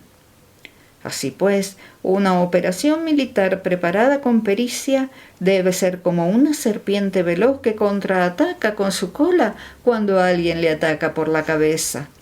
Contraataca con la cabeza cuando alguien le ataca por la cola y contraataca con cabeza y cola cuando alguien le ataca por el medio. Esta imagen representa el método de una línea de batalla que responde velozmente cuando es atacada. Un manual de 8 formaciones clásicas de batalla dice: haz del frente la retaguardia, haz de la retaguardia el frente, con 4 cabezas y 8 colas. Haz que la cabeza esté en todas partes y cuando el enemigo arremeta por el centro, cabeza y cola acudirán al rescate. Puede preguntarse la cuestión de si es posible hacer que una fuerza militar sea como una serpiente rápida. La respuesta es afirmativa. Incluso las personas que se tienen antipatía, encontrándose en el mismo barco, se ayudarán entre sí en caso de peligro de zozobrar. Es la fuerza de la situación la que hace que esto suceda. Por esto, no basta con depositar la confianza en caballos atados y ruedas fijadas. Se atan los caballos para formar una línea de combate estable y se fijan las ruedas para hacer que los carros no se puedan mover. Pero aún así, esto no es suficientemente seguro ni se puede confiar en ello.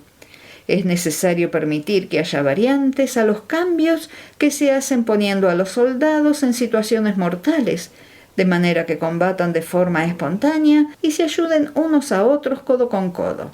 Este es el camino de la seguridad y de la obtención de una victoria cierta. La mejor organización es hacer que se exprese el valor y mantenerlo constante. Tener éxito tanto con tropas débiles como con tropas aguerridas se basa en la configuración de las circunstancias. Si obtienes la ventaja del terreno, puedes vencer a los adversarios incluso con tropas ligeras y débiles. ¿Cuánto más te sería posible si tienes tropas poderosas y aguerridas? Lo que hace posible la victoria a ambas clases de tropas es la circunstancia del terreno.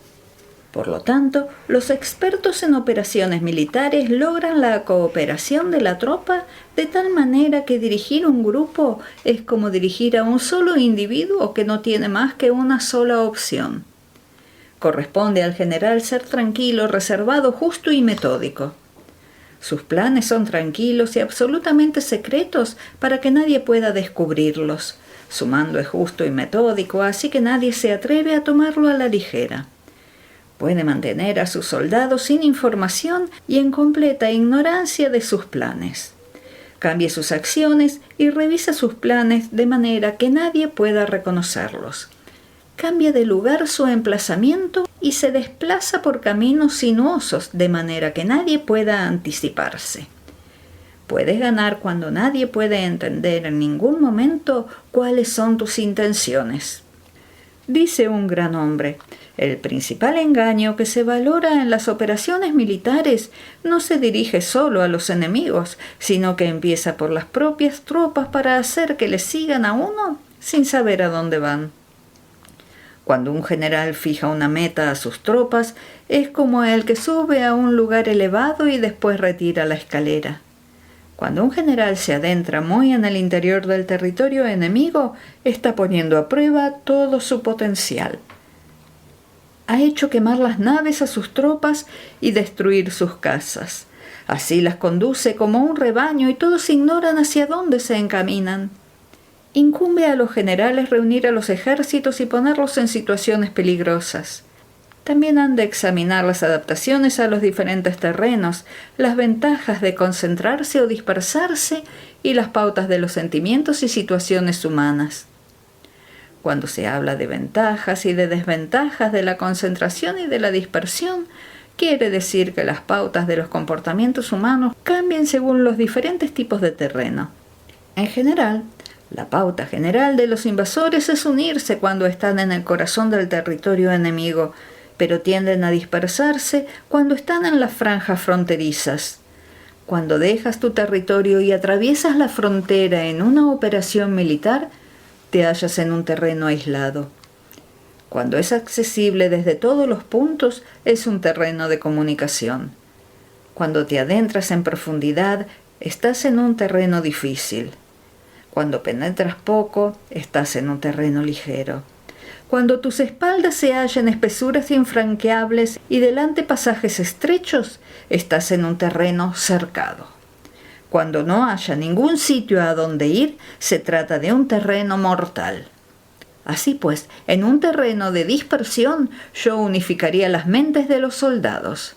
En un terreno ligero las mantendría en contacto.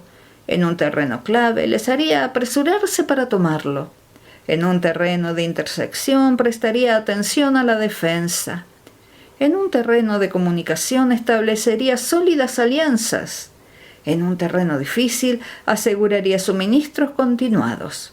En un terreno desfavorable urgiría a mis tropas a salir rápidamente de él. En un terreno cercado cerraría las entradas. En un terreno mortal indicaría a mis tropas que no existe ninguna posibilidad de sobrevivir. Por esto, la psicología de los soldados consiste en resistir cuando se van rodeados, luchar cuando no se puede evitar y obedecer en casos extremos. Hasta que los soldados no se ven rodeados, no tienen la determinación de resistir al enemigo hasta alcanzar la victoria. Cuando están desesperados, presentan una defensa unificada. Por ello, los que ignoran los planes enemigos no pueden paralizar alianzas. Los que ignoran las circunstancias del terreno no pueden hacer maniobrar a sus fuerzas. Los que no utilizan guías locales no pueden aprovecharse del terreno. Los militares de un gobierno eficaz deben conocer todos estos factores. Cuando el ejército de un gobierno eficaz ataca a un gran territorio, el pueblo no se puede unir. Cuando su poder sobrepasa a los adversarios, es imposible hacer alianzas. Si puedes averiguar los planes de tus adversarios, aprovéchate del terreno y haz maniobrar al enemigo de manera que se encuentre indefenso. En este caso, ni siquiera un gran territorio puede reunir suficientes tropas para detenerte. Por lo tanto, si no luchas por obtener alianza ni aumentas el poder de ningún país, pero extiendes tu influencia personal amenazando a los adversarios, todo ello hace que el país y las ciudades enemigas sean vulnerables. Otorga recompensas que no estén reguladas y da órdenes desacostumbradas. Considera la ventaja de otorgar recompensas que no tengan precedentes. Observa cómo el enemigo hace promesas sin tener en cuenta los códigos establecidos. Maneja las tropas como si fueran una sola persona. Empléalas en tareas reales, pero no les hables. Motívalas con recompensas, pero no les comentes los perjuicios posibles. Emplea a tus soldados solo en combatir, sin comunicarles tu estrategia. Déjales conocer los beneficios que les esperan, pero no les hables de los daños potenciales. Si la verdad se filtra, tu estrategia puede hundirse. Si los soldados empiezan a preocuparse, se volverán vacilantes y temerosos. Colócalos en una situación de posible exterminio y entonces lucharán para vivir. Ponles en peligro de muerte y entonces sobrevivirán. Cuando las tropas afrontan peligro, son capaces de luchar para obtener la victoria. Así pues, la tarea de una operación militar es fingir acomodarse a los intereses del enemigo. Si te concentras totalmente en este, puedes matar a su general aunque estés a kilómetros de distancia. A esto se llama cumplir el objetivo con pericia. Al principio te acomodas a sus intenciones, después matas a sus generales. Esta es la pericia en el cumplimiento del objetivo. Así, el día en que se declara la guerra, se cierran las fronteras, se rompen los salvoconductos y se impide el paso de emisarios. Los asuntos se deciden rigurosamente desde que se comienza a planificar y establecer la estrategia desde la casa o el cuartel general. El rigor en los cuarteles generales en la fase de planificación se refiere al mantenimiento del secreto. Cuando el enemigo ofrece oportunidades, aprovéchalas inmediatamente. Entérate primero de lo que pretende y después anticípate a él. Mantén la disciplina y adáptate al enemigo para determinar el resultado de la guerra. Así, al principio eres como una doncella y el enemigo abre sus puertas. Entonces tú eres como una liebre suelta y el enemigo no podrá expulsarte. Capítulo 12. Sobre el arte de atacar por el fuego. Existen 5 clases de ataques mediante el fuego: quemar a las personas, quemar los suministros, quemar el equipo, quemar los almacenes y quemar las armas. El uso del fuego tiene que tener una base y exige ciertos medios. Existen momentos adecuados para encender fuegos, concretamente cuando el tiempo es seco y ventoso. Normalmente en ataques mediante el fuego es imprescindible seguir los cambios producidos por este. Cuando el fuego está dentro del campamento enemigo, prepárate rápidamente desde fuera. Si los soldados se mantienen en calma cuando el fuego se ha declarado, espera y no ataques.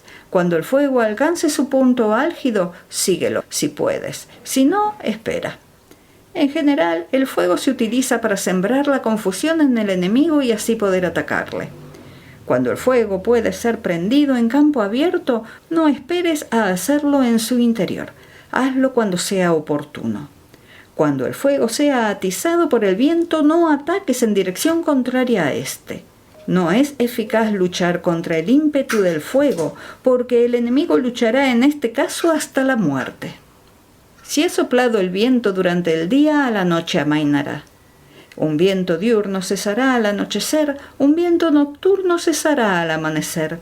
Los ejércitos han de saber que existen variantes de las 5 clases de ataques mediante el fuego y adaptarse a estas de manera racional. No basta saber cómo atacar a los demás con el fuego, es necesario saber cómo impedir que los demás te ataquen a ti.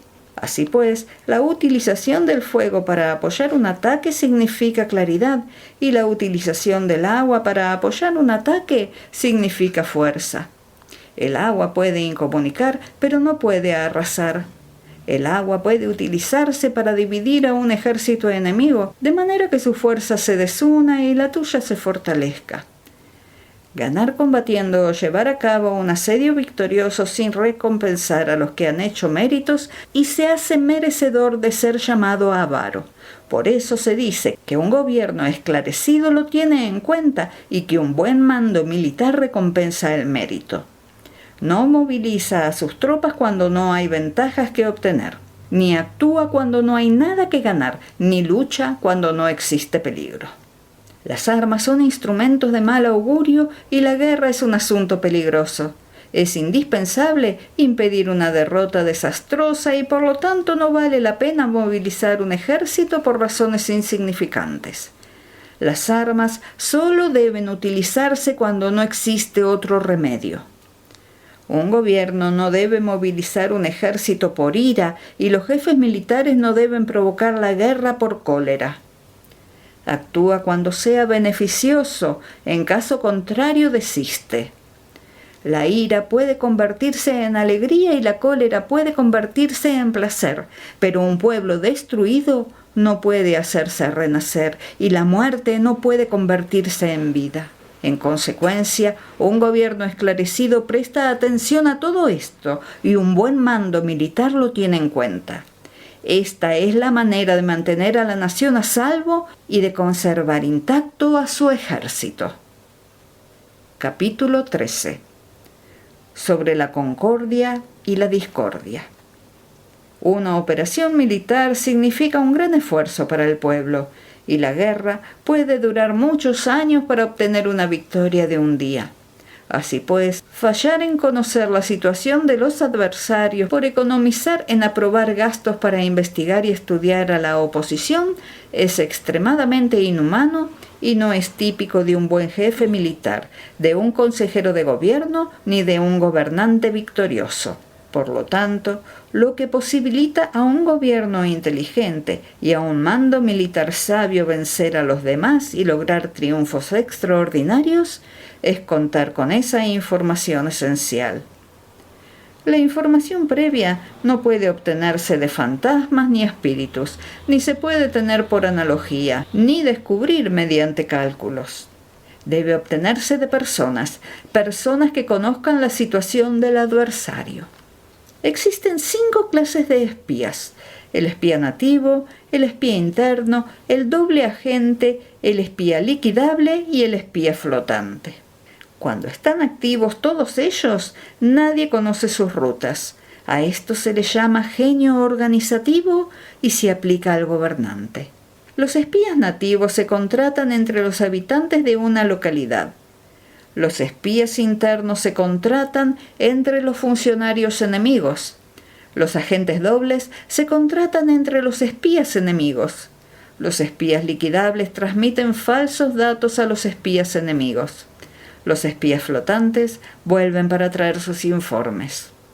Entre los funcionarios del régimen enemigo se hallan aquellos con los que se puede establecer contacto y a los que se puede sobornar para averiguar la situación de su país y descubrir cualquier plan que se trame contra ti. También pueden ser utilizados para crear desavenencias y desarmonía. En consecuencia, nadie en las Fuerzas Armadas es tratado con tanta familiaridad como los espías, ni a nadie se le otorgan recompensas tan grandes como a ellos, ni hay asunto más secreto que el espionaje. Si no se trata bien a los espías, pueden convertirse en renegados y trabajar para el enemigo. No se puede utilizar a los espías sin sagacidad y conocimiento. No puede uno servirse de espías sin humanidad y justicia. No se puede obtener la verdad de los espías sin sutileza. Ciertamente, es un asunto muy delicado. Los espías son útiles en todas partes. Cada asunto requiere un conocimiento previo. Si algún asunto de espionaje es divulgado antes de que el espía haya informado, este y el que lo haya divulgado deben eliminarse. Siempre que quieras atacar a un ejército, asediar una ciudad o atacar a una persona, has de conocer previamente la identidad de los generales que la defienden, de sus aliados, sus visitantes, sus centinelas y de sus criados. Así pues, haz que tus espías averigüen todo sobre ellos. Siempre que vayas a atacar y a combatir, debes conocer primero los talentos de los servidores del enemigo, y así puedes enfrentarte a ellos según sus capacidades. Debes buscar a agentes enemigos que hayan venido a espiarte, sobornarlos e inducirlos a pasarse a tu lado para poder utilizarlos como agentes dobles. Con la información obtenida de esta manera, puedes encontrar espías nativos y espías internos para contratarlos. Con la información obtenida de estos, puedes fabricar información falsa sirviéndote de espías liquidables. Con la información así obtenida, puedes hacer que los espías flotantes actúen según los planes previstos. Es esencial para un gobernante conocer las 5 clases de espionaje, y este conocimiento depende de los agentes dobles. Así pues, estos deben ser bien tratados. Así, solo un gobernante brillante o un general sabio que pueda utilizar a los más inteligentes para el espionaje puede estar seguro de la victoria. El espionaje es esencial para las operaciones militares y los ejércitos dependen de él para llevar a cabo sus acciones. No será ventajoso para el ejército actuar sin conocer la situación del enemigo, y conocer la situación del enemigo no es posible sin el espionaje.